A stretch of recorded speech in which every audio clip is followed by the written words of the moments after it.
Hello and welcome to this video tutorial on updating styles. It may be necessary to update your theme too to suit your own design needs, such as a logo change or maybe a background colour update. Let's consider an example where we have an area component on our screen, and by default it has a grey background, but we may want this to be a midnight blue colour. We need to consider the following. Do we want all areas from our palette to use the new blue colour? If so, we could update the shared style and all areas will inherit this new colour. This is referred to as a global change. Alternatively, do we want only this specific area to have the new blue colour? And this is referred to as a local change or object level change. In this instance, we can add a new CSS property as a style setting or a shared style directly to the object. It's very rare that a style will only ever be needed to be applied once. Therefore, it's recommended that we use shared styles when creating new objects. A third consideration is, do we want this area to be blue, but also want other blue areas to look like this in the future? In this instance, we would require a new template so that we can keep our grey area, but also have a blue one that we can reuse also. This is covered in detail on our Creating New Theme Items video, so if you haven't watched that and you'd like to know how to do this, then please go and look at that video. Let's begin with an object level change. Here I'll select my object, and this will open up its properties, and now I can apply either a style setting, a CSS property or a shared style. In this instance we'll change the background colour under the style settings. I've applied that change to the object directly, which means only this object has been updated. If I wanted to create more areas with this particular colour, I would need to come in and set this property each time.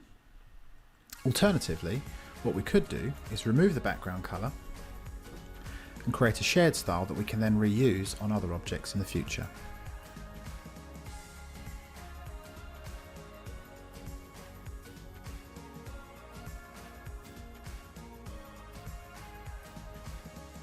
Here we've created a shared style and added it to our object.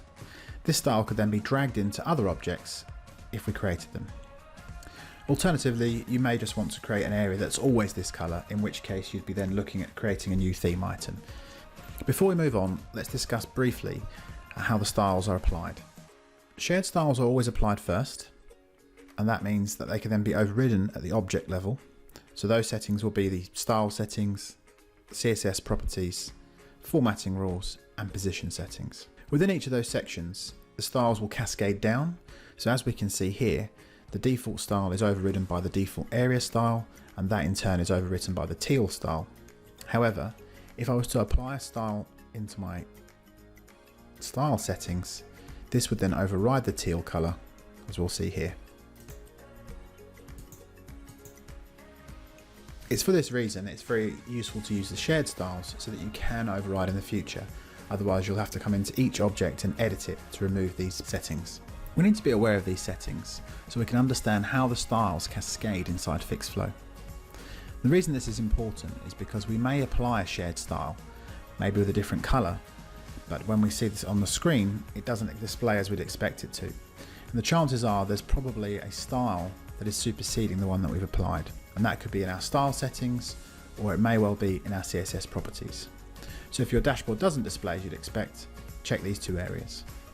The final option we'll look at in this video is editing the style at the global level. Now what we'll do for this is we'll remove our existing teal style,